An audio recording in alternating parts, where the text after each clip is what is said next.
Yo, it is great in the state. Like he said, I am the ugliest brother, Radio G Money. Foxy 99, WZFX, Fayetteville, right down the road, about an hour away. I guess you say I'm the, I don't want to say the premier DJ, I'm the lead DJ over there. I do all the mix shows, 12 to 1, Monday through Friday, 5 to 6 every day, 6 to 10 on Saturdays. And we're going to get this power panel started, man. We got a lot of heavy hitters out here in the building. What's good, my brother? How you doing? And what we're going to do is, first thing we're going to do is we're going to pass the mic around to let everybody introduce themselves, just in case you don't know who's here. So in case you don't know who's in here, they're going to let you know what it is. All right? I am known as the legendary KOKANE, the most featured artist in recording business from the West Side, NWA. That's what it is, KOKANE in the building. Shout out to the Fleet DJs. What's going on? My name is TORAE. You might hear me on Sirius XM, Revolt TV, BT. Also an MC. Yes, Brooklyn heavy. You know what I mean? No matter where I go, we get a Brooklyn shout. Happy to be here with Fleet once again. Can't wait to chop it up with y'all. What up, man? It's your boy Big Hef, Def Jam, Nerve DJs. We in the building. Shout out to the Fleet DJs. Mac Mills, I handle new media and DJs and radio. Hit me up. What's up, y'all? My name is Ursula, 3-time Grammy-nominated singer-songwriter. We in the building. Okay. Danny Wright. I'm a singer-songwriter and country artist. I'm TISHA Campbell Martin, Danny Wright's manager. That's it. I go by the name of Head Crack, Ricky Smiley Morning Show, Dish Nation, but most importantly, I like to rap, and I'm a Sagittarius. Yeah, I go by the name of Tigo B. That's Tigob MUSIC on all social media. I'm a national recording artist from North Carolina. Name is Jay White Did It. Some of y'all might know me as Cardi B's producer. I produce Bodak Yellow, and I produce I Like It Like That for Cardi B. Grammy nominated. I like making beats, and you know, I'm happy to be here. Shout out to the Fleet DJs for bringing me down. I go by the name of Philadelphia Freeway. Shout out to Fleet DJs for having me in the building. What's up, everybody? I'm Gazelle MCI. I do mix show, national mix show radio. I do TV promotions. We do tours. A little bit of everything, a lot of everything. My name is Mike Matthews. I'm president of Digital Radio Tracker. I'm also the CEO of Dominion Global Marketing, a national radio marketing firm. Hi. Hi, I'm Debbie Eagle. I have a small record label, E-Music Entertainment, and I'm an entertainment attorney. Yo, what up? It's your boy Brian Angel. You know what I'm saying? I was waiting for my turn. What's up, Brian Angel? Some of y'all might know me from making the band. Some of y'all might know me from the group Day 26, man. Shout out to the Fleet DJs for having your boy out here today. Yeah, blessings to everybody.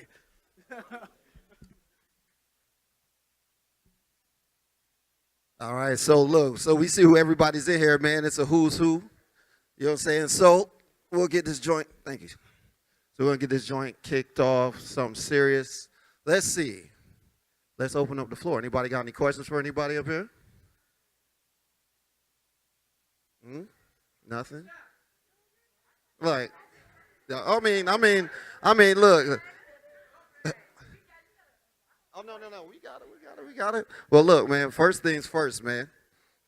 Free, it is a great honor and a privilege to meet you, brother. Yes, indeed, got a new album coming out, man. Could you talk to us about your journey?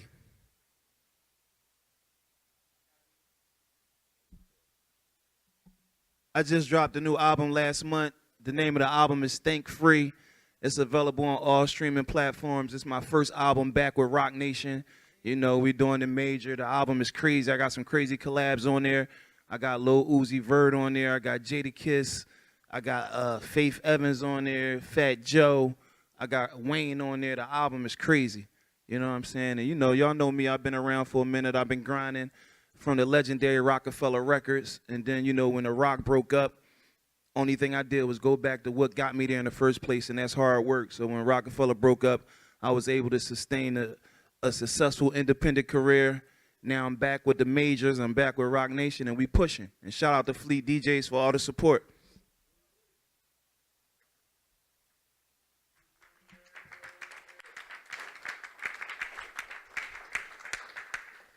If I could get anybody to speak on what impact has having DJs in your corner made on your careers, like, or what is the best thing a DJ ever did for you to get you right?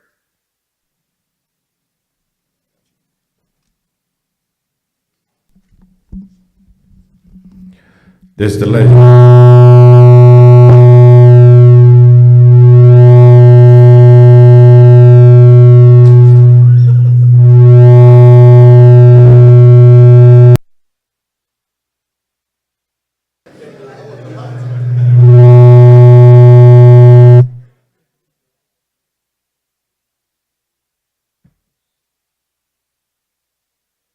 Check. All right. For those that don't know, the legendary KOKANE, you know, a lot of things, you know, I've been underrated on. Been in the game for like 28 years. You know, first platinum record was writing for NWA, Appetite of Destruction. And one thing about freedom of speech that the DJs allowed us to speak on is that that's the most imperative piece to your promotion and to your anything is the DJs. See, a lot of people forget about the DJs, but without the DJs, none of this shit would be possible. So back in the days when it was hard for niggas for life to say niggas for life on the radio, and you know what I mean, contrary to anything that's traditional with a stick stuck up in their ass, it was because of the DJs that played NWA, KOKANE, Above the Law, and etc. So without the DJs, it's not to kiss ass or anything like that. It's just to simply keep it 1,000 wow. The DJs run this shit, bottom line. So from my experience, you know, being at NWA, Rufus Records, man, DJ saved our motherfucking life, just like the song say.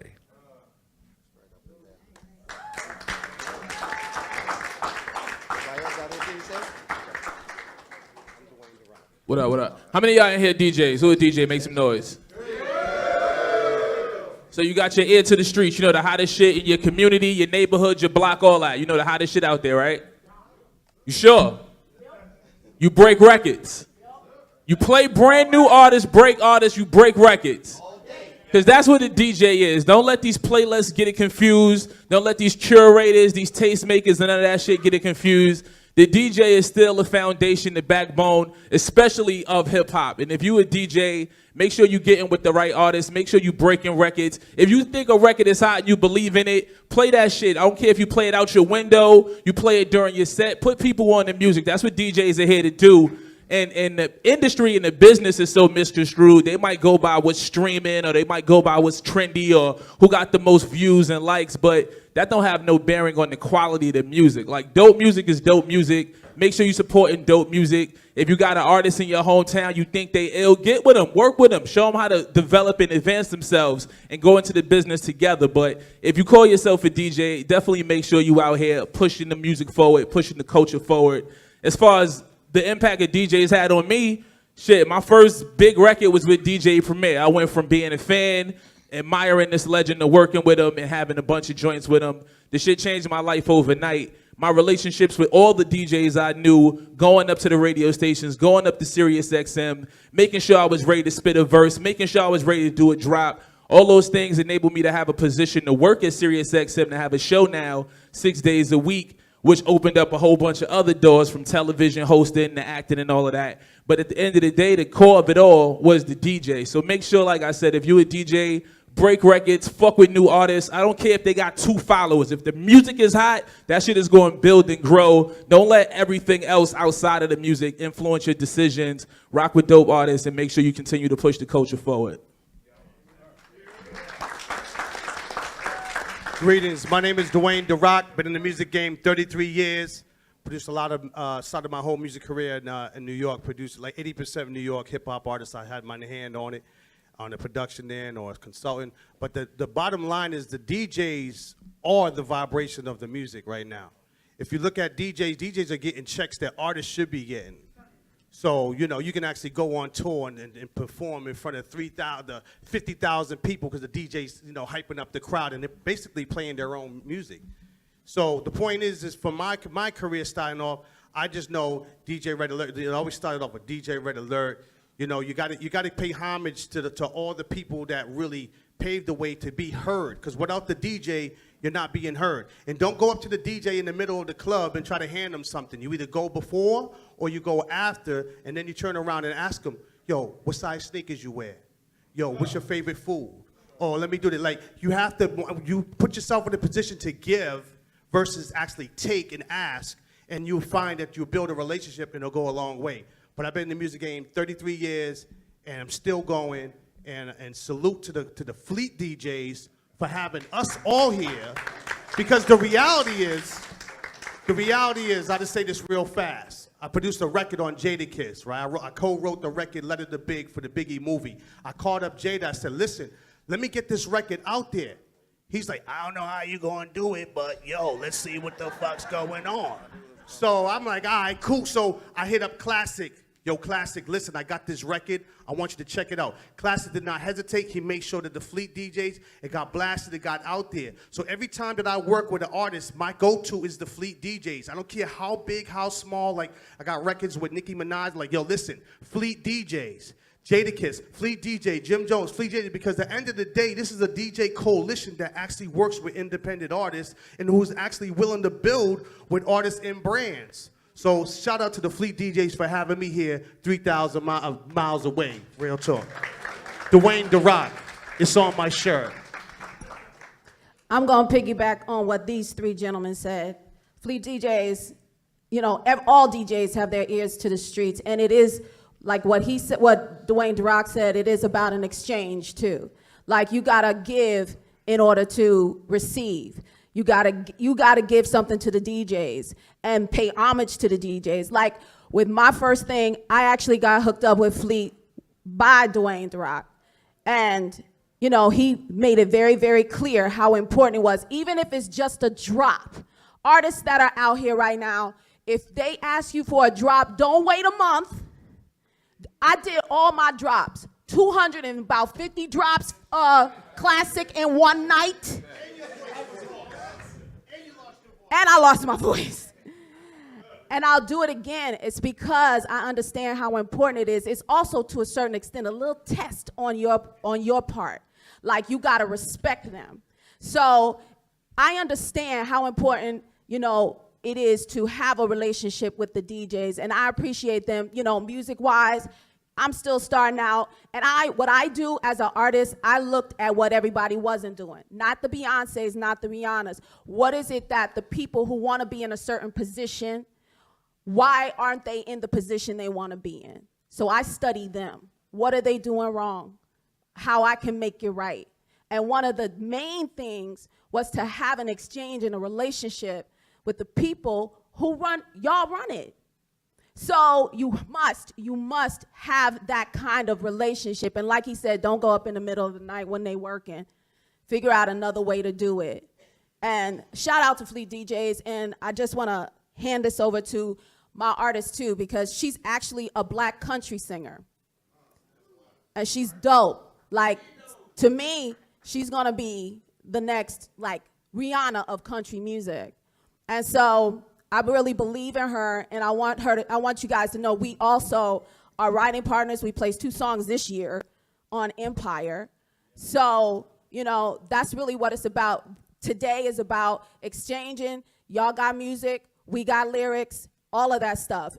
You know, it really is an exchange, and I want to just let y'all know who she is. I mean, what you want me to say? I don't really have anything to say. I mean, How long you been in the business, all that stuff. but we were talking about how important DJs were, but that's all good. I think the DJs are really important, and from watching her doing the drops for you guys, I'm inspired by it, and I think I'm learning from one of the icons of our time, and I'm excited to be here, and I'm blessed to be in this position, and we appreciate you guys. I don't really know what you want me to say, but.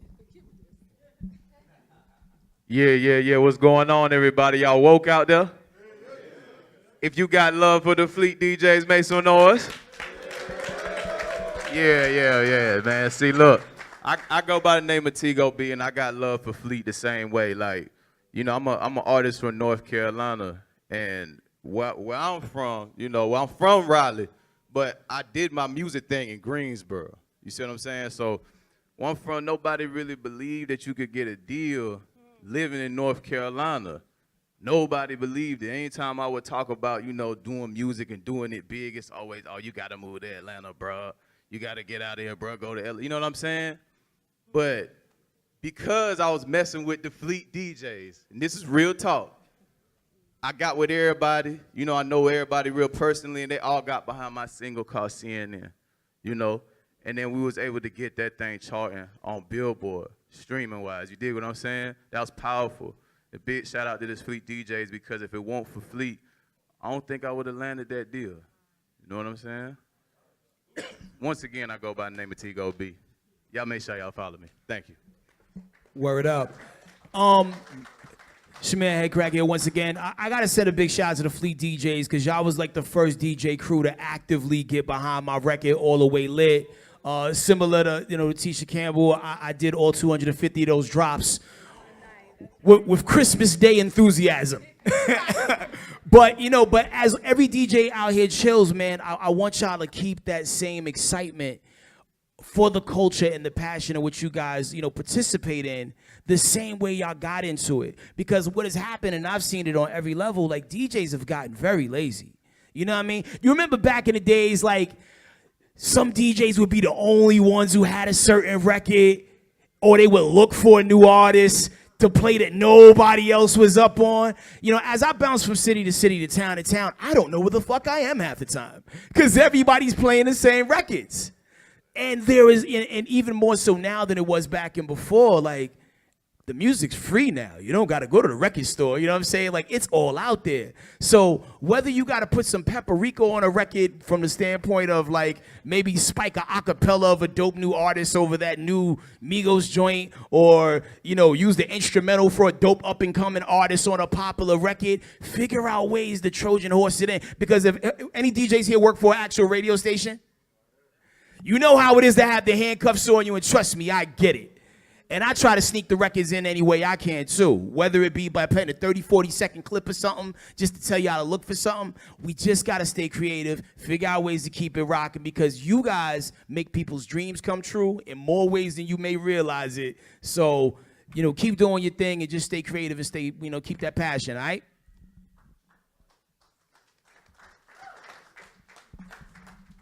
What's up, y'all? I'm Ursula again. I just want to say shout out to all the Fleet DJs and just all the DJs around the world, because you guys are very important. You play a great position in the music industry. Without the DJs, there will be no artists, because you guys are the tastemakers. You guys are the ones that let people hear the record first. Now, I told you guys before that I was nominated for Grammys, but that was for songwriting for other artists. Me, as an artist myself, I just want to say I appreciate you guys, because a lot of you guys don't know that you broke my first record initially. I had a record called Down With Me, and yeah, exactly. Thank you. Shout out to you, and shout out to all of you. Go ahead. All right, we see you. We see you. All right. And shameless plug. There you go. Get their credit. Thank you. That's what I'm talking about. But yeah. It was all of y'all. It was you, and it was all of you guys, and everybody who played it. I appreciate everybody who played the record. And a lot of people, you know, I'm an independent artist. So most people think because I've been nominated for Grammys and I've worked with all these big artists, Rihanna, J-Lo, all these people that I get the same opportunity as them, and I don't. You guys gave me that opportunity, and I appreciate you guys. I appreciate everything you guys do. Thank you to everybody who's spinning my new record featuring Jeremiah. I just dropped a new joint called Whatever Nigga. And some of you guys are playing that too. Y'all don't even know who I am. But you guys just play it because you like it, and I appreciate it. And thank you. Yo. What up? It's your boy Brian Angel again. Huge shout out to the Fleet DJs. Like, I can honestly say, like, they're actually paying attention. With, you know, I come from Houston. You know what I'm saying? You know, there's a you know, a group of DJs out there. I ain't gonna say, you know, the name. Y'all know who I'm talking about. You know, hey, God damn it, God damn it, you gonna get me in trouble? No, but like, I can honestly say, like, a Fleet DJ reached out to me because she was really feeling my single, which is entitled Awesome. And she reached out, she was like, yo, I really love your single, and I want to take it to Classic. I want to see what he thinks. Can you send it to me? And I was like, yeah, cool. And within like 2 days, I was on the actual Fleet DJ call, and there were so many DJs on there telling me how much they love the record. And mind you, like, you know, I was in transition from leaving the group. So, you know, I was kind of like, yo, I don't know how this gonna work. You know what I'm saying? If people gonna accept it or not. But because of the Fleet DJs, I can honestly say, I ended up going from, you know, being an independent artist to taking like 4 or 5 different meetings with, you know, 5 different major companies, you know what I'm saying? And then that led to me actually getting a deal, you know what I'm saying? So like, honestly, I'm thankful for the Fleet DJs. I thank y'all so much for supporting my record, and I pray that, you know what I'm saying, this relationship that we've built, we can keep working together and keep growing together, you know what I'm saying, because I'm fucking with you. I'll let you. Yo, I'm Big Hef. Before I started working at Def Jam, man, like I represent the Midwest, so we didn't have no structure, no outlet. So I built a relationship with the DJs, and one of the first, like some of the first DJs that I ever met was Who Kid, Mick Boogie, and DJ G Spot. And then just wanting to help our artists grow, I had to keep building relationships with DJs. So, you know, I do the Nerve DJs. I got a show on the Fleet DJs network, and it really helps expand the artist's reach, expand their market. And a lot of artists don't realize sometimes that the DJs are the lifeline and the support behind a record. No matter if a radio playing your record getting played in all the clubs, throughout their mixtapes, and you start developing a fan base. So shout out to the Fleet DJs, man, and even with like working at Def Jam, as soon as we get a new artist, my first thing is let's get the record out and let's go to all the DJ conference calls and make sure the DJs get the records first, and then they can let us know if we got a real record. So shout out to the Fleet DJs one more time. Yes, sir.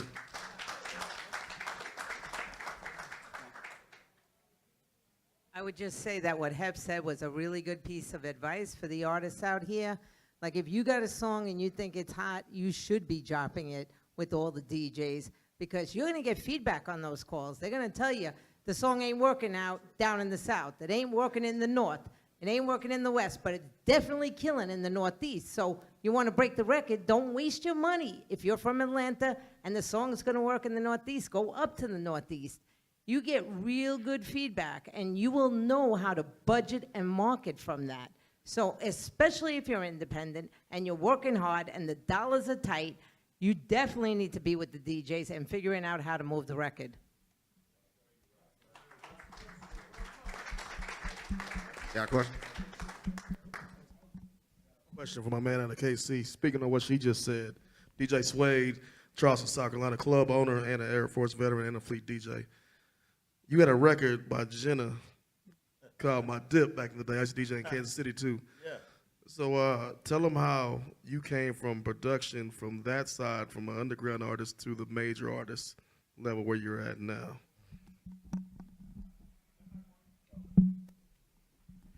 Oh man, you took it way back. Jenna, My Dip in the Club, Fleet DJs. Crazy. Man, crazy. The struggle. I ain't gonna front. I thought my Dippin' Club was finna go platinum. I'm finna buy me a new house, car. Sure, I done got mad at my baby mamas. I'm like, don't talk to me. I'm like, my Dippin' Club is out here. I'm out here. Sure, I was looking at teeth and stuff. I'm finna get these teeth. I'm finna get this car. Nah, but seriously, my Dippin' Club was a great start with the independent artists. Just working with the DJs, man. We wouldn't have hit the billboard if it wasn't, just for you guys just pumping the record. Because honestly, back then, 2009 or 10, social media, it was good, but the music is just hella free right now. It's hella just, man, just a drop of a whatever. You know what I mean? The song is it. Go ahead.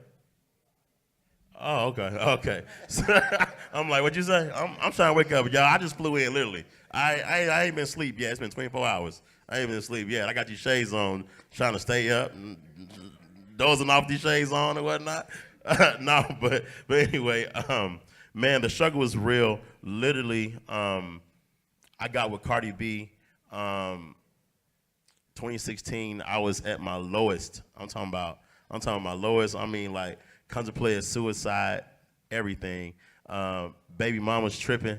I'm broke. I mean, I couldn't buy my kids cookies from Kroger. You know what I mean? And literally what I did was I just believed in Cardi B. Like, I literally would fly myself back and forth. I would sell beats for $200, $300, $400, whatever I could sell it for, just to get back to Cardi B and, just hopefully this dream that she got works. And I was like, yo, if this girl blow up off my sound, she a stripper, she an internet sensation. If this girl blow up, I'm gonna be a genius, and I'm gonna be rich. So literally, I 2016, what I did was I wrote down 10 goals, and when I say I wrote down 10 goals, it wasn't goals like I want to get a car or something small like that. What I wrote down was the biggest goals I could think of, and literally I got 9.5 of those goals because I didn't win the Grammy. I got kind of mad about that. Ain't when I got snubbed, but it's all right though. Next year, hopefully we'll get I Like It Like That as a Latin Grammy or something. But anyway, just from the question, just from working with Jenna to Cardi B, it's the same formula. The DJs, just you guys really made us go #1. I mean, like, honestly, radio wasn't messing with us. They had to mess with us because it was in the clubs so much. They was like, yo, what is this Bodak Yellow? Bodak what? Bodak what? So literally, man, like, I done lost my damn train of thought. God damn. God is good, bro. God is real good. Church, amen. No, but anyway, it's the same formula. Working with Cardi B to Jenna, you guys literally are the backbone of this music industry and this culture. Thank y'all so much. All right, greetings to all the panelists, Dwayne DeRock, TISHA, Freeway. As a DJ who loves to blend, maybe somebody can help me, especially the producers. Why is it still so hard to get the full DJ service pack? Even if you go back in the day to the records, you got the acapella, you got the instrumental, and then you got the remix. And the thing is, I get it, you know what I'm saying? Everybody's not Ted Smooth, you know what I'm saying? Everybody's not whoever is the hottest freaking, remix king out here, but we live on that. Some people want to hear that Cardi B record with that Migos instrumental. Some people want to hear that new Freeway joint with an old school record, you know what I'm saying? But as DJs, it's like gold. Acapellas is gold, but y'all won't do it. So it's like, what can we do to get that? That's tough. I can speak for myself. I've been doing this like since I got my first deal when I was 12. You know what I'm saying? So like, I've been doing this for like a long time. So that's part. In all artists, any artist in here, like, whenever you're done mixing, mastering your record, you should always put your service pack together on every single song. You should have your clean edit, your dirty edit, your acapella clean, your acapella dirty. You should have your instrumental in the intro. Yes, definitely. Yo, and if you ain't doing that, you ain't doing it right. Period, point blank. Somebody asked me for my service pack. I got it. If anybody need it, I got it on my jump drive. All DJs, just letting y'all know I'm here. Yeah. I'm a record promoter, and I'm going to give you nothing but truth up here today. You ain't gonna get a service pack from a record promoter because they want the fuck. You're too creative, and we need that BDS. And I can't track all you motherfuckers mixing records. So that's the real. I can't track all you motherfuckers. You're too creative. So I'm gonna send you the clean record because I want you to play that clean record, and I'm gonna stress you about that clean record, right? After I get my spins up to where we good, right? I got paid from the label, then I'll send you an instrumental. That's real as hell. That's so real. The record reps be on our ass. I'm telling you. We're getting them texts and calls 3-4 times a week, bro. Yeah, it's not a game.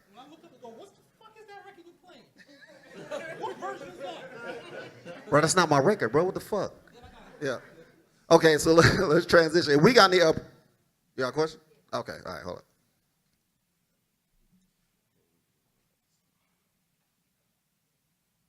What's good? I'm again DJ Jazzy Beats, James R. Love and Hip Hop DJ.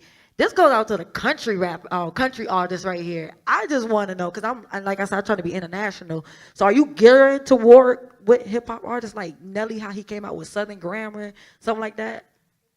Like, are you gearing to work with hip hop artists, like mixing it and everything? Yeah, I mean, I'm down to work with anybody. I mean, I'm African American, so I'm not gonna abandon my culture.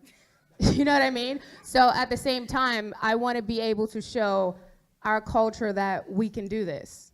So whoever wants to work with me and whoever I want to work with, I'm hope that they're open to it. But I used to work with Nelly actually, but yeah, I'm open to work with anybody. Well, shoot me the record, I'll break it. I want to shoot it to everybody because we, you know, as the African American community, you guys have to be on my side at the end of the day because we're family. So I hope to shoot it to everybody and everybody loves it and then want to play it. So yeah. All day. Yo. That's Yo, funny. do we? Okay, one last one. Move on. Hold up, excuse me. Like CrossFit in this bitch. Hello, my name is DJ Neek Nice. I'm from Philly. Yes, Philly in the building. For the artists, the country artists, I am actually in an industry where I work with predominantly white clientele. Mm-hmm. So with you being playing country, do you get a lot of support from, Caucasians with your music? It's so interesting. I mean, I haven't done country all my life specifically because I thought we couldn't because of the color of our skin. Yes. So I've done R&B, I've done pop, and I was in a group, we were about to sign to Atlantic, blah, blah, blah, long story short. I woke up one day and go, fuck it, I think I'm gonna do what I wanna do. I'm from New Orleans originally, so I grew up with country, blues. Yeah, you feel me, you heard me? So honestly, the feedback that I've gotten is kind of amazing. And I think the culture is open now. So they're interested in it and they're interested in working with me. And then of course I got this one over here. So I don't want to say it's easier, but they're really open and accepting to everything. They are. So I'm kind of excited.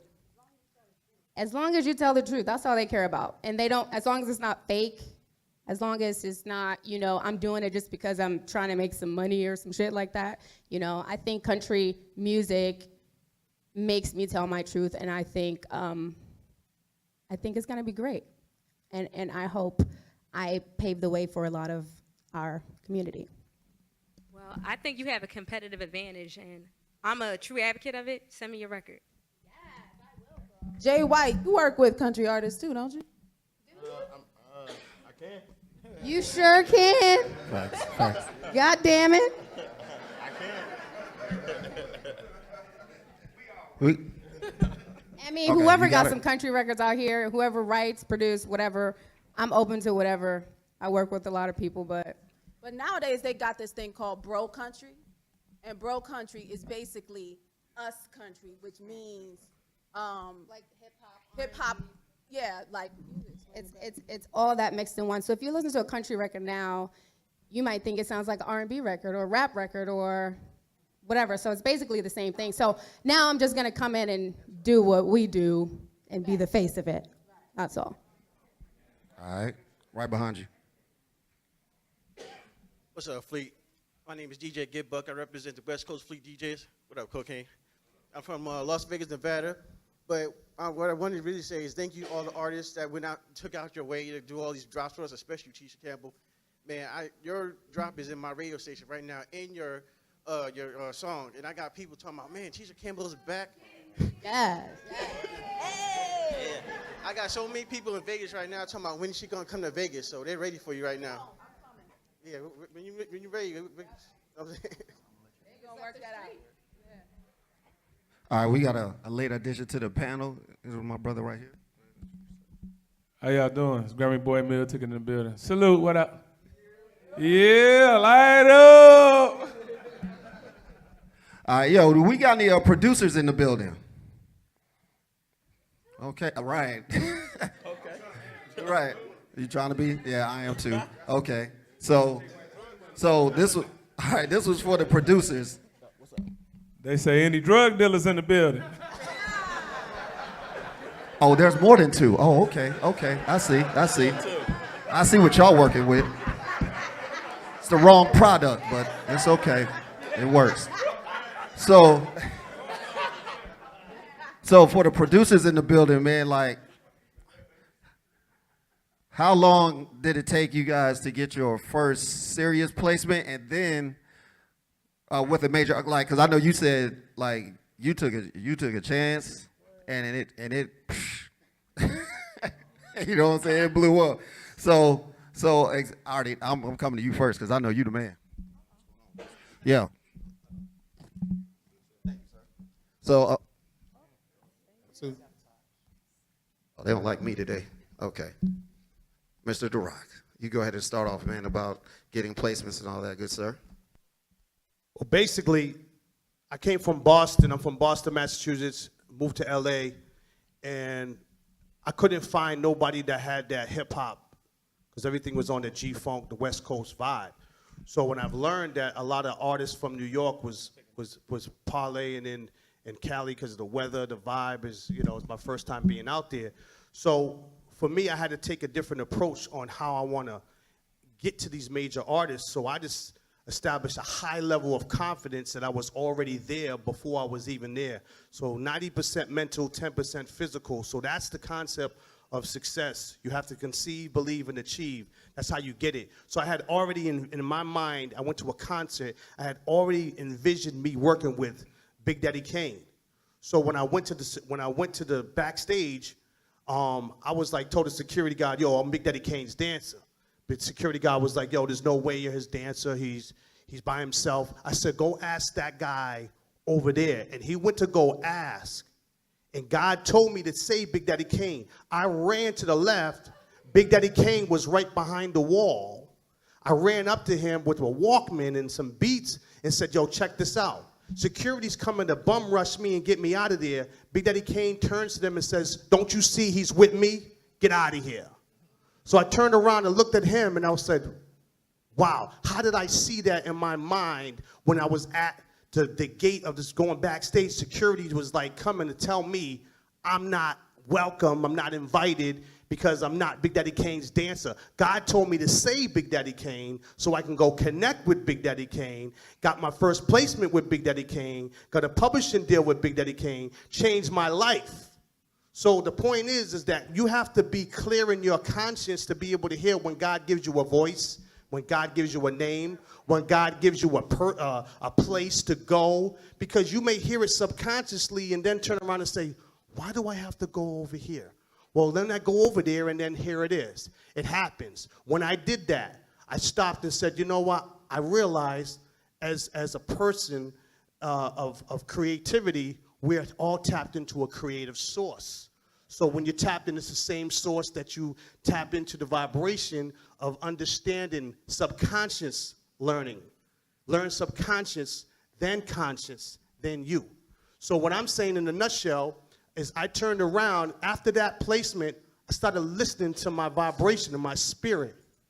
And just to fast forward, prime example, I'm sitting in my studio and I said, I need to go to Fat Burger. I don't know why. God's telling me to go to Fat Burger. Dwayne, don't drive, walk. I walked to Fat Burger. Faith Evans is sitting right there in Fat Burger.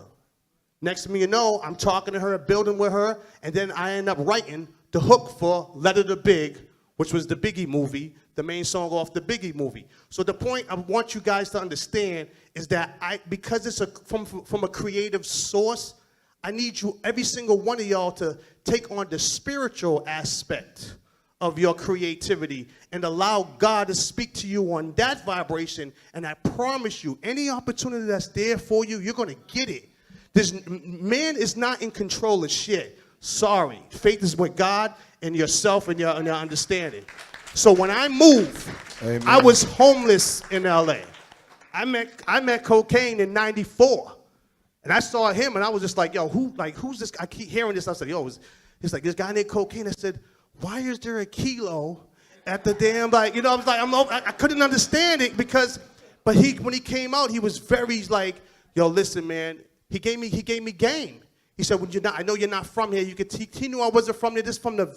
My Boston accent was so damn strong. And he was like, listen, when you come out here, just keep your business tight, keep to yourself, and don't let no one get in the way. But the point I'm making again, I had no choice. I believed in myself. It starts with your confidence, okay? My placements that I get was all subconscious. Everything that I'm doing, I got a TV show that I'm doing right now called Collab with legendary artists and new artists. I had this vision 12 years ago. So I've learned to create the vision board of the things that you want to accomplish. Your long-term goals will be your short-term goals. Your short-term goals will end up being your long-term goals. But at the end of the day, if you see it in your mind, it already happened. Dwayne the Rock. So check it out. It's your boy Miltic, Chicago in the building. Hey, listen, so my first placement, major placement, was with Ludacris. And it's just hustle. You know, if you don't believe in yourself, ain't nobody gonna believe in shit about you. So you gotta believe in yourself first. You gotta think you the hottest motherfucker on the planet. You know what I'm saying? So if you ain't thinking you the hottest motherfucker on the planet, you should just stop right fucking now. You know what I'm saying? That's where it started. So it's all about you first, and let nobody tell you can't do it. You know what I'm saying? So if you feel any doubters on your team don't support what you're doing, man, step on their ass like a cockroach. Real talk. Because that's how it goes. You know what I'm saying? You can find a motherfucker that they with you, they with you. They're against you, they're against you. You know what I'm saying? So some of y'all lie to yourself. So that's what my whole team, it just was resilient. You know, everybody on the squad believed, we was just some real, I'm touring all over with Jay-Z everywhere, somebody all over the country, major tour. And Mug started just saying, man, dude, who do your tracks? I said, me, you know what I'm saying? And then my cousin Voodoo, we made a monster team, Track Kings. I'm CEO. And just everything just bore from there. This day and time, y'all got it so easy, new up and coming beat makers, because you're not a producer. A lot of y'all ain't producers, you're beat makers. Producers get in the studio, we work our ass off for it. We bite the hook, we do everything, we mix, I master everything, arrange, all that. So that's called executive producing. So a lot of y'all just beat makers. So that's a whole nother conversation. So some of y'all get it twisted. I'm a producer. You ain't no producer. And it's no disrespect to you, but you can take it how you want to take it. But anyway, you a beat maker, real talk, you know what I'm saying? So, and we're here to educate, fuck your feelings. That's what it's about. Anybody know me, I keep it clean and direct. When I'm taking these fucking meetings, when I was coming up, nobody was nice to me. The LA Reeds wasn't nice. They gonna tell you, they gonna shit on you. They'll shit on your beat and that shit's garbage. And you be like, they gonna fuck you, Basically, hey, honestly, that's what the fuck they really want to hear. Yeah. Because they want to work with motherfucker got balls. If you tell a motherfucker like L.A. Reid in the meeting, like this little nigga said, fuck me. Yeah, he gonna be like, I'm gonna see this motherfucker again next week. So real talk, he gonna be like, I want that motherfucker on my team. Because that means you ain't no sucker ass motherfucker, you know what I'm saying? Because it's too many kiss asses in the game. You gotta have somebody on your team. You know, real talk. I work with R. Kelly. You know, real talk. I work with R. Kelly. Done did a lot of stuff with him. Jive tried to Wayne Williams. He a true story. They tried to buy the whole catalog on my R&B catalog. I said, hell no, I'm good. You know, I had hooks up the ass and everything. So when you know you hot and believe in yourself, and then don't do it for the money though. Don't do this shit for the money. If you in the game for the money, ain't shit gonna come to you. You know what I'm saying? This is my bro right here. We were signing Bad Boy together. You know what I'm saying? All the making the band shit, you know, he'll tell you the true story, you know what I'm saying? And all the bullshit. Tell him, he know, I'm there when, nigga, we was on the damn set when Puffy was finna beat the motherfucker ass. I'm the motherfucker saving him from getting a lawsuit. You know what I'm saying? Real shit. So we got me and my bro right here from Bad Boy, like I say, forever, you know what I'm saying? Hey, we got stories. Like I say, motherfucker can tell you so many stories about the whole game with the whole the knowledge of it. And when my bro right here, he done seen it all. We done traveled the world together, toured all over the planet. Motherfucker can't, like I say, we here to any type of way come up, ask questions. Hey, motherfucker ain't got no kid, all that bullshit. It's lax. It's a family reunion. Fleet DJs, coalition DJs, everybody, all DJs, wherever you represent it, that's what it's about. It's all about. I'm the ambassador for the Fleet DJs Classic. That's my brother. You understand what I'm saying? Hey, and I just want to say RIP to his pops. I know he feeling some type of way because it's special for him. His pops was here last year with us. And when you see Classic, give him a hug and say, man, we here. Because, you know, this is the Classic. He went through a thing. You know, he lost his pops last year. You know what I'm saying? So, love my brother, man. And family reunion, let's go. Hey, I would love to interject something. You know, women off what the brother Big said Hef, what right up? here. What the brother said, Hef, the legendary TISHA. You know what I mean? My guy, let me tell you something. Everything get good in time like fine wine. You understand what I'm saying? And not to say it in a funny way, all sperm cells don't get to the egg, bottom line. You know what I'm saying? So if in nature it tells us that. But the thing, anything a man or woman think is passionate about is what you sow, and the fruits that you labor for, it will produce. You know what I mean? So this is about culture, and I ain't gonna talk too much quick, but I've done a lot of stuff with a lot of people in this game. My dad was one of the most greatest composers and writers at Motown. His works include Just My Imagination. Papa was a Rolling Stone. That's who I am. Okay. And I'm gonna stand up because it's about culture, not to just sound all good. I got my twin boys and my daughter with me. Stand up.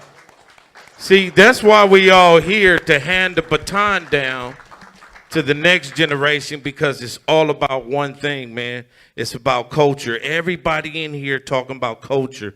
So whenever me and Classic talk it up, we ain't talking on no Norse system. You know what I'm saying? 5 minutes of fame. We talking about going through the struggle to get to it, just to go through it. You know what I'm saying? So like this beautiful young lady, I call her a young lady right here. You know what I mean? Since Shop a Horror, she done paid her dues. Everybody in here done paid their dues for one reason, to get back to the culture and give some type of principles that let them know that the DJs is the most imperative thing to this culture.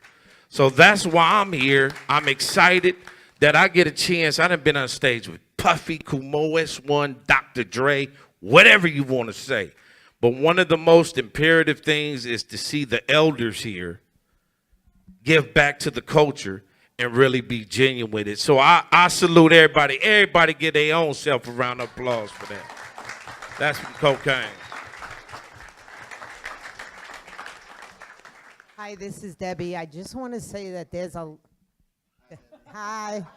There's a lot of truth in this that, you know what, if you love what you do, then, and you have the passion, then you're gonna stay the course, because not everybody's gonna be number one. I preach this to my artists all the time, but you can make a living doing this. So what are you in it for? Because if you love what you do, you can make money. Maybe you're not gonna be number one on the radio, but maybe you're gonna be out touring. Maybe you're gonna be cutting records, and you're gonna be making money on Spotify. There's many different ways to do this, because you're gonna take a lot of hard lessons here. There used to be one way to get here, right? You get signed to, you do something, you get brought to a label, you get signed. There's a million ways to make it now. There's no straight path.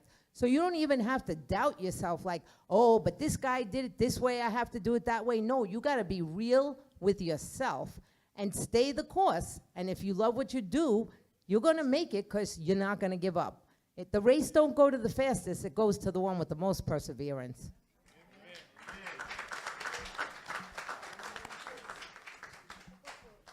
Yeah, so this is Mac Mills. So to touch to what Debbie was saying, it's true. A lot of artists, I feel like, switch songs too fast. So us DJs, so I feel like a lot of artists switch songs too fast. So us DJs got to support them and show them, you know what I mean? We loving your music, we loving what you're doing. Because it's kind of two ways, right? We want them to love us, but we want to love them too. So I think that's one of the culture that he speaks about. Let's help each other grow. Let's get with an artist that you genuinely like with what she or he's doing. Let's support it. All right, let's say we spend it for a week.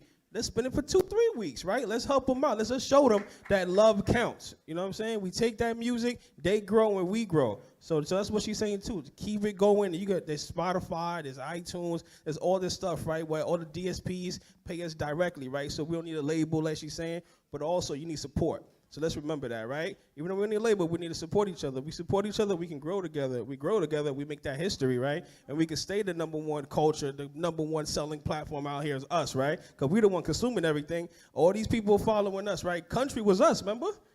You know what I mean? So that was us back in the days. So ain't nothing changed, and that's why hip-hop became number one, and that's us supporting each other. So let's stay with good music, and let's stay good to one another, and I swear we can still make history no matter what. Again, I got to piggyback off of what everybody's saying. We're talking culture. We're talking longevity.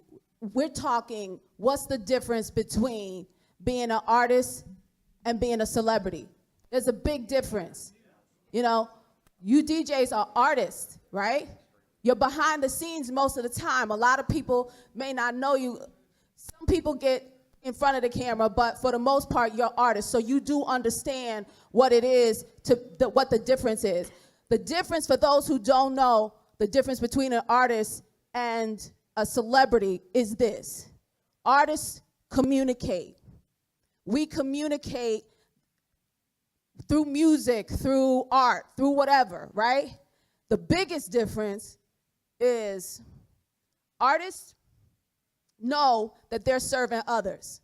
You are serving people. You're serving them a good time. You may help them reminisce. You may help them think, change their mindset. You may help them think of a happy song or a happier time or forget their problems. We are here to serve others. That's why I've been here so long, because I understand that. That's what keeps me humble, is that I understand the difference between a celebrity and an artist, and forgive the celebrities because they're going to get that. They're going to know it eventually. But the longevity in anything that you do is supporting your culture, is communicating, is serving. So on a real, like, if you want to be here, like he said, you got to have a passion for it. It's not about the money. I never did it, and I'm going to give you just a little bit of history if you don't know who I am. When I was 3 years old, I started singing in churches and schools and stuff. By the time I was 5 years old, we was real poor. I'm from Newark, New Jersey. What up, Classic? Everybody thinks I'm from somewhere else because I play a lot of bougie roles. That's not my fault. I don't know what happened. But I'm not. I'm from the projects in Newark, New Jersey. And by the time I was 5 years old, You know, I really wanted this color television. I heard there was like a contest in Newark, and I really wanted this color television so bad. And I was like, it was second prize, and I was like, Ma, enter me in this contest. I'm gonna win this. I'm gonna win this because we only had like that black and white little one that didn't really work. So she entered me in the contest. It was nothing but adults, maybe one other act, and I didn't win the television. I won the car, and I was mad. They put the keys in my hand after I sang the song, and they announced my name, and I'm looking like, why are they giving a 5-year-old a car? And then I threw the keys down because my brother was eating my Cheetos, so I went to go kill him. And as I get to the edge of the stage to wring his neck, the guy pulls me back and says, you want a car? And then I see my mother crying. And then I see my dad like jumping up and down because we didn't have a car either. And then I got it. I was like, oh, I can help people. That's what this is about, utilizing your platform. Even though you are DJs, you got your ears to the street. We're talking about y'all change culture. You are changing the culture every single day. Every day, you are us. So I'm sitting here and I go, you are helping others. You're utilizing your platform. That's what this is really all about, utilizing your platform as an artist to make change, to communicate. You understand? That's the only way you could be. If you're there for the money or the fame, that is fleeting. Excuse the pun. It's fleeting. It's not, you're not going to stay in it and be there for 4 decades. Thank God. Thank you, God, for 4 decades that I've been able to be here with you guys. So I thank you for that. But that's all I got to say. Just it's really piggybacking on it, everything everybody's saying. You know, we are a culture. We are helping one another. You know, we are supporting one another. And you guys are the foundation of music and hip hop and all that we are as a culture. Don't forget that. Listen, I'm here for you. I appreciate you. Shout out to Fleet. Shout out to Coalition. Shout out to Nerve.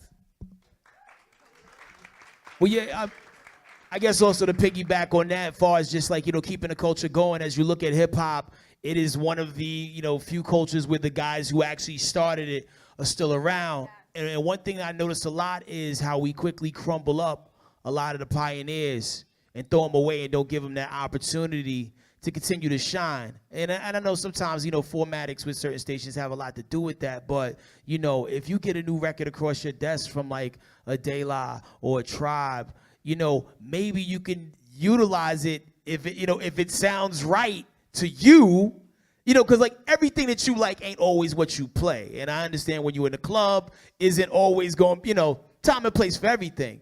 But if you could creatively within your format do what you can, because like, you know, a lot of times the people that make the structure in which you guys got to operate within, they don't give a damn about the culture. They all about marketing and research, and a lot of that stuff is backfiring and blowing up in their faces as you see diminishing returns and diminishing listening, time spent listening on a lot of different radio stations. It's a la carte. People are listening to what they want to listen to, when they want to listen to, but most importantly, do not throw away the pioneers, because win or lose, a lot of guys kept making records for the love of the culture. The same guys that you grew up on, the same guys that are the reason why you bought your first SP 1200 or your first Technique 1200. So, you know, don't sleep on, you know, when you see that, you know, maybe Grand Puba dropped something new, or don't sleep when you hear that, you know, Ice Cube dropped a new single, or, you know, give it a listen. Because I know some cats be like, next. But give it a listen. You might be skipping over a diamond. That's a very dope comment, because actually the next question I was going to ask, and mainly for the artists, is about the rise of the streaming industry, because the game has changed. So now, how many artists we got in here? And how many artists do we have with their music available to be streamed? So with that, with the rise of the streaming industry, I feel like it poses new challenges, and it's like now I have a three-part question. It's, how do you feel streaming is affecting the music business? Is it how are you preparing yourself? Like, are you gearing your promotion now to get more streams, or are you gearing your promotion like still for radio play, club play, and all that? And do you feel like streaming is making it easier for, you feel like it's making it easier for people to like discard the DJs and just only focus on what their phone is telling them to do. Well, not what it's telling them to do, but like just like, you know, you have the option if you want it. Like me personally, I love Busta Rhymes. It's my favorite rapper of all time. So when I'm in the car, like the only time I listen to my station is when somebody's mixing. Any other time, like I'm streaming the shit out of Busta Rhymes. Like I listen to every goddamn album, you know what I'm saying? You know, but I'm just wondering, does it change the way, does the streaming industry change the way you attack your promotion and all that? I can speak to streaming, man. Streaming is, you know, a lot of people initially, like with every advent of technology, you know, people are apprehensive. People don't want to get into it. You know, it happened from live bands to 8-track to cassette to vinyl to CD to, what up, Jacquay, to digital. But streaming is important if you pay attention to the long tail. You know what I'm saying? And the long tail is, if you drop a CD, I go in the store, I buy that CD, you get, obviously you don't get the $10 per se, but you get that $10 and then it's over. I have this CD, I'm listening to it as much as I want, and all you got was $10 off that. Now, the streaming rates are disrespectful right now, and me being a Grammy governor, you know, we're doing a lot of things working in Washington to try to get the streaming rates up so artists are fairly represented.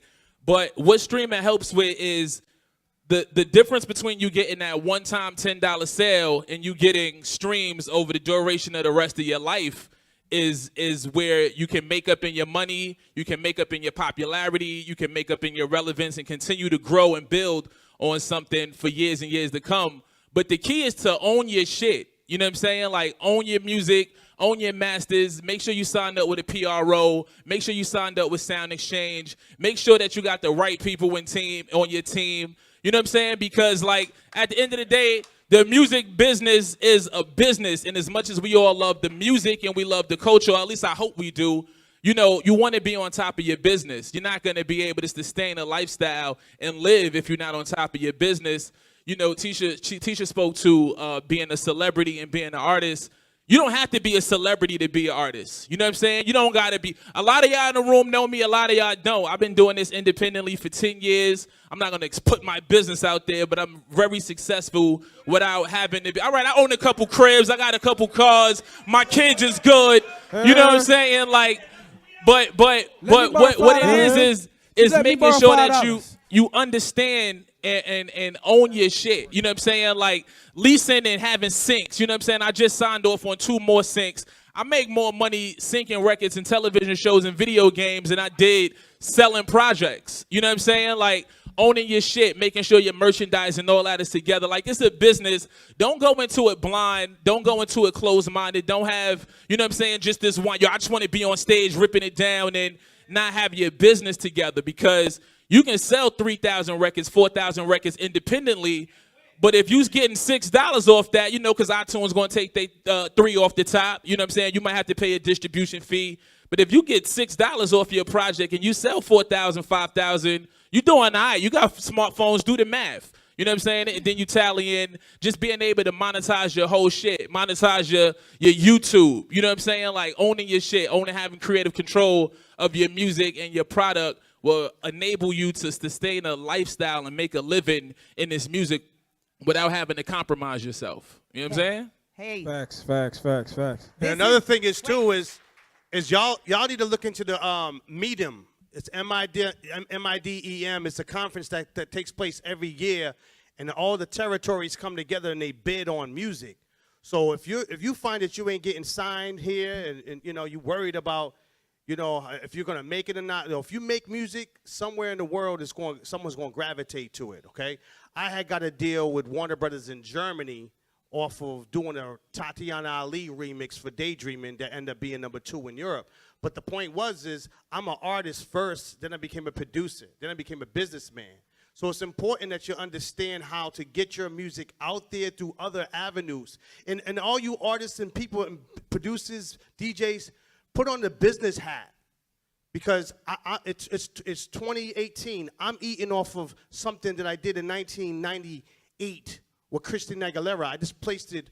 A producer came to me and was like, yo, I wish I could work with Christina Aguilera. I just took his beat and his song that he wrote, cause his name is Celebrity Status, Chaka Blackman, and played it for Ron Fair. And next thing you know, it's Come On Over, 8 weeks, #1. I got 14% of the publishing of that, 14% of the publishing of My Kind of Christmas. I just wore a business hat and said, hey, I don't have to produce it, I don't have to rap it, I don't have to sing it. I may have somebody that I could take your music and plug you up with, and we both eat. So every single one of y'all in this room knows somebody that needs some, we all have to be of service, like Tisha said. Let's be of service of one another, and we all could eat. Because if there's somebody in here that needs some production that you know, they might buy a beat, and I turn around and say, yo, here's 10% for hooking it up. So recycling the wealth. That's how the Jews do it. They recycle the wealth. So let's recycle the stream of revenue. Let's recycle the stream of greatness. Let's recycle the stream of just helping one another be on top. Because the music game right now, there's no money. There's no money. But there is money. And when you turn around and understand how to get that dollar licensing, I got songs. I established a great relationship with Lionsgate. I scored Kevin Hart's movie, Let Me Explain. That was 30 grand for I had 90 seconds opening scene in the movie. Boom. That was 30 grand. So I'm like, wow, I can get the movie game going. Let me stop finding other artists and placing them. Next Top Model, the producer Floyd Wilcox, he had 27 beats inside that Next Top Model. And as a business person, I was getting my 10%. So I was eating whatever time he ate. So the point is, every single one of y'all are businessmen, businesswomen, kings and queens. Own your power and step your shit up. Holla. Salute, salute. Hey, this is Debbie. I just want to say, though, you know, we all talk about the indie movement, but I'm telling you, I've run a label for 8 years, started a new label. It is really hard to do this alone. This really takes, it's a rising tide lifts all boats, right? So Rise, classic, I don't know where you are in here, but I'm making you an offer, right? Because what I find as an attorney is people come to me all the time and they ain't got their rights. You talk about how you make money, but if you don't secure your rights and you're not doing split sheets and you don't understand what it takes to secure your rights, you ain't getting paid, right? And that's what I'm dealing with all the time. People who are putting out songs, got songs out with features and artists that are huge, they ain't made a dime on it. So I'm giving you as an offer. I'm willing to put a course together and let you put it up on your site. I give it to you too, Hef, because I love you. So that's what you talk about. You want to teach people? You got to teach people how to protect themselves first. That's how you get back.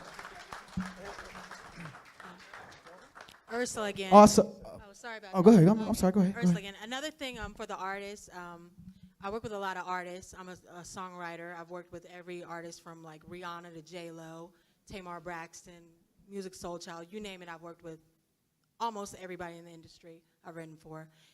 One thing that's very important as a producer and the songwriters out there is publishing. A lot of people don't know about publishing and the percentages and how it's broken down. So that's one thing that you should educate yourself on. Know that in a song, when you write a song, it's 100%, 100%, 50% goes to the actual, the writer, and then there's 50% that goes to the composer. Both are called the composers as the 100%. So when people are breaking down publishings, know that automatically, me as a songwriter who just writes lyric and melody, I'm automatically entitled to 50%. But out of that 50%, when you do songs like with different artists and other writers, you have to break that down. So when you get into publishing and stuff like that, you got to know that when you go in with different songwriters and you do collaborations and you do features with people, you're not going to get 100% of a song, period. So understand the publishing and educate yourself on the percentages. Also sign up with writer associations, ASCAP, CSAC, BMI, to register your songs, because a lot of artists, they come out with the music. A lot of people come out with music and songs, and they just put it out there on the radio. They give it to you DJs, and they get a lot of spins, and they're like, oh my gosh, I don't have any money, or I'm not charted because they didn't register it with ASCAP. They didn't They didn't register with MediaBase. They didn't register with BDS. So everything has to be accountable. Everything has to be accounted for. So as an artist, as a producer, as a songwriter, you have to learn the business and you have to register your music, because if you don't register anything, nothing counts and everything is in vain. Facts. So, sure.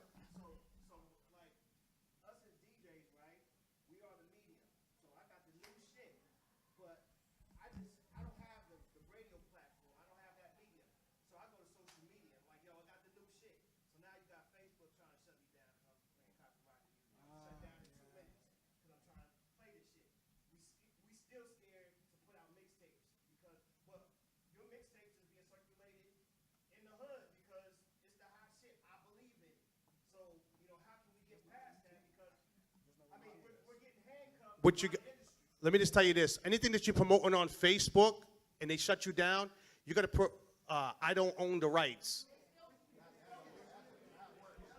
Well, let me say this. Let me say this.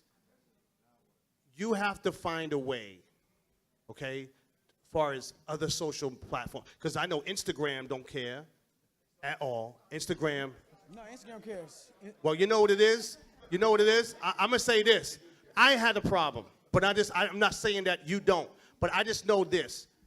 There's anything that's a form of a stream, artists want their money. Artists want publishing. This is how artists are going to eat, because at the end of the day, if you ain't selling no beats, you ain't selling getting no record sales, you're going to eat off of the authorship. Yeah. This is the music business. You know, so it is the business, and you have to own it. I mean, like, glad you mentioned about owning your stuff, because if you don't own it, you don't have anything. Before, I was just interested in just the check, but I realized that the check wasn't long term, because I had a record in '96 that was on the radio all the time because I just wanted $20,000, but didn't know that the guy that I sold the record to was going to be riding Rolls Royces forever, because it's all about publishing. So respect it's IP, intellectual properties. Own your shit, and then you license it for a percentage, but you still own it. Your masters, own your masters. Publishing, we talking about music soundtracks. So if you record in the studio and you pitch it to a soundtrack, if you own that master, you get the same amount of money as the publishing share. So if it's $100,000, it gets broken up 50 for the master use, synchronization use, and then the publishing side and the master use. So you want to make sure you guys are doing studios and stuff like that. If you don't pay the studio, guess what? Your song gets put in the movie soundtrack. I can send a letter over to the movie soundtrack saying that I own the master. Guess what? I get half of your money because I own the master use.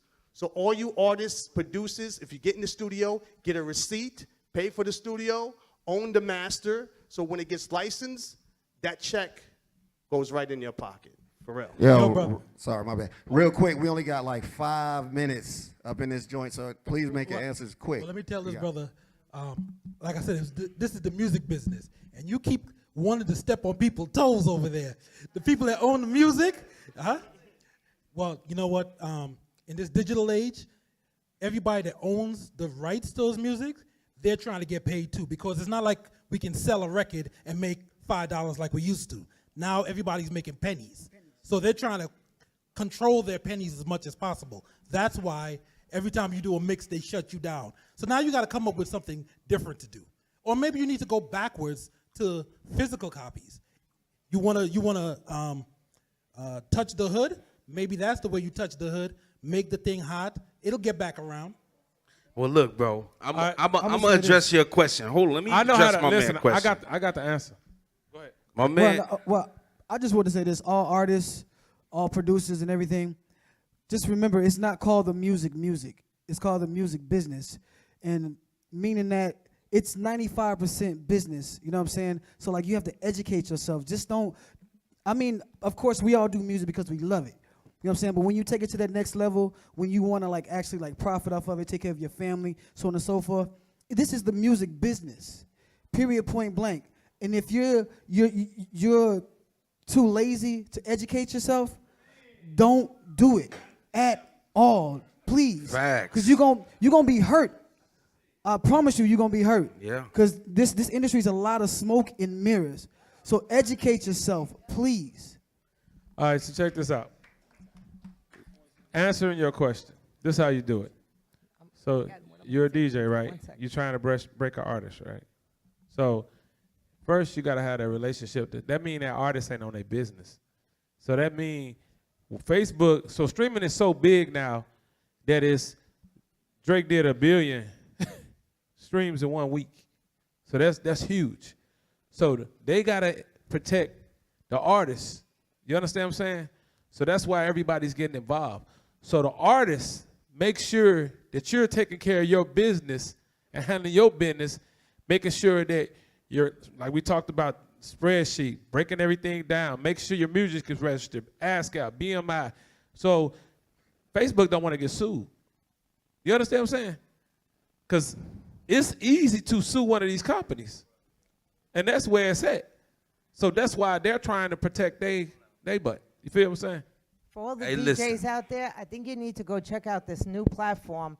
It's called Mixbank. The guy's out of Canada, and he's getting catalogs and putting them in there. And you can go in and then mix the song the way you're saying, and the rights and the money will go back to who you take it from if they're in there. Hey, so listen. you can go check it out. I'm gonna say something, right? I'm Rise, man. This is something that we put together. I'm the commissioner of the Fleet DJs.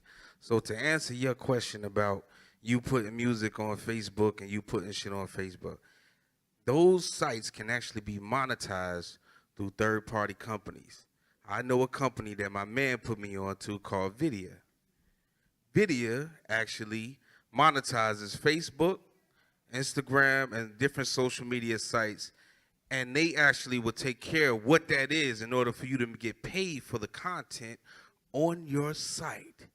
You just have to reach out to them and create an account with Vidya, and it'll make it make sense once you do that. So when you putting shit on there that's indie music that people is putting out and you want to put them out, you go to Vidya, they will monetize your motherfucking site for you and take a percentage, of course, but they will monetize the views because everything is about the digital views and all of that shit. You go to them, they'll make sure your shit is legit to where you can actually put out whatever shit that you want to put out, and they'll monetize it for you, and you'll make some bread back from it. You feel me?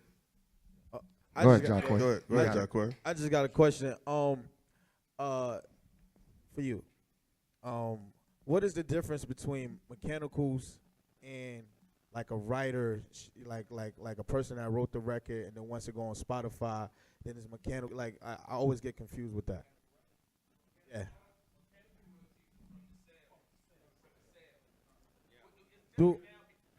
It's different now because of streaming, but originally mechanical royalties, like if you sold the CD, you would get, a percentage of that, right, the 3/4 rate of the sale on that.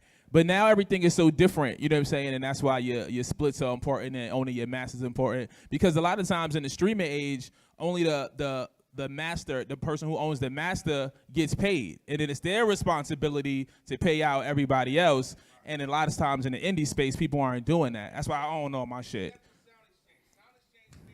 Right. If you register with Sound Exchange. So make sure you register with Sound Exchange. I saw a lot of people raise their hands as artists. Make sure you're at least registered with Sound Exchange and a PRO. That's a Performing Rights Organization. Because you can get your money. I mean, I tell a story at every panel.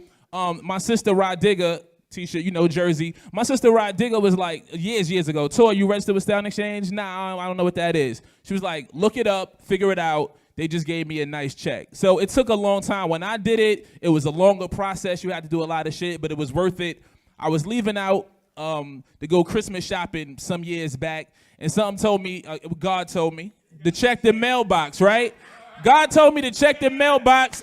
I was probably going to spend $800 for Christmas, for everybody Christmas, and I checked the mailbox, and everybody had a beautiful Christmas because of all the money I had accrued through Sound Exchange. They didn't have anybody to pay because I wasn't registered. So, man, make sure you're about your business, and if you don't you know, if you are a real creative and you're an artist, surround yourself with people that you believe in you, and that you trust, so they can help you do this shit. Because it's tough to be the motherfucking choreographer, the songwriter, the producer. You gotta mix, you gotta master, you gotta book the show, you gotta do the show, you gotta sell the merch, you gotta make the merch. Like, that shit is difficult. I know it is. I do it.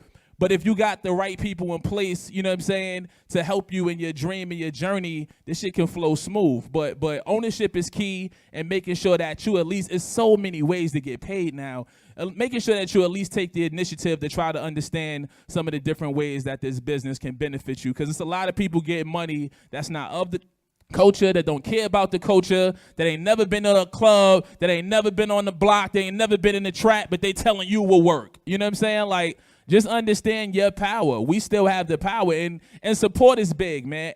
Every DJ in here should be supporting every artist in here that they think is dope. Vice versa. This is our community. We started this shit. This is ours. It's a $1 billion industry birthed off the back of us, and we not reaping the benefits the way we need to. You know what I'm saying? So, like, just understand that shit. Be a community, network, and get your shit. That's it. Also, hold on, Dwayne. Hold on 1 second. I just want to say, all the independent artists out there, when y'all doing these features, just make sure you get the sign-off sheets, get your split sheets together, because I had 3 deals go bad because motherfuckers didn't even have their sign-off sheets and their feature agreements. And no label is going to do the deal with a single featuring Lil Boosie, and they don't got the paperwork with it. And also, get your record registered with the ISRC code, BDS, Media Base, because those things all factor. And you have to, and if you're sending beats out, put watermarks in your beats, because, you know, I had done about 14 commercials that was out there, and I had no idea that they were out there. But because I had them watermarked and I had worked with a company, they were able to go trace and go back and go get money. I had a year left to collect. If the year passed, all that money goes to somebody else. So if you have publishing money out there, if you got royalties out there, you have a certain amount of time to collect it, or else it goes into a pool. Bruce Springsteen will be getting a bonus off of the money that you didn't collect. So it's important to make sure that you look at the licensing and look at the terms. And any guys out there that get in the publishing deal, to make sure when you get a publishing deal, the word that you want to see in your publishing contract is the word reversion. So that means it reverts back to you after a certain amount of time. There are people who are doing publishing deals who will never own 100% of their publishing ever again in life, and they have already recouped the money.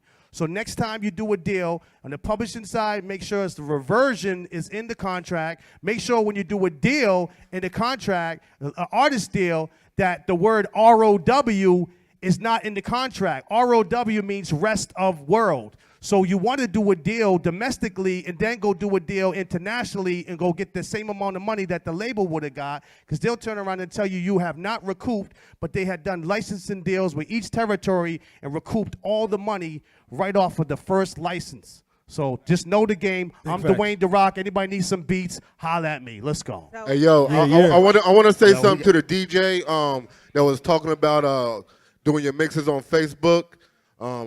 I'm DJ Ike Jeter, Core DJ Radio, Shade 45. Basically, if you want to do your mixes on Facebook and not get flagged, like, you can't go on there and play the hottest singles, like the shit that's just super fire, that got nice recurrent spins on mainstream radio. They're gonna block that. But if you go in there and you're spinning independent artists or B-sides, things that didn't get heavy radio play, they're gonna let you live. Also, another way to get around, if you are playing hits and they're blocking you, do a like page on Facebook. Do a like page on Facebook, do your mix, but then share your mix through your regular Facebook page. And then that way, you'll be able to live too.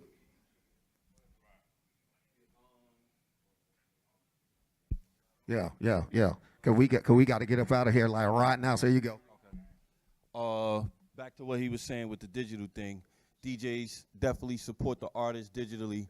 All you really had to do is contact the digital department at the label and get white label.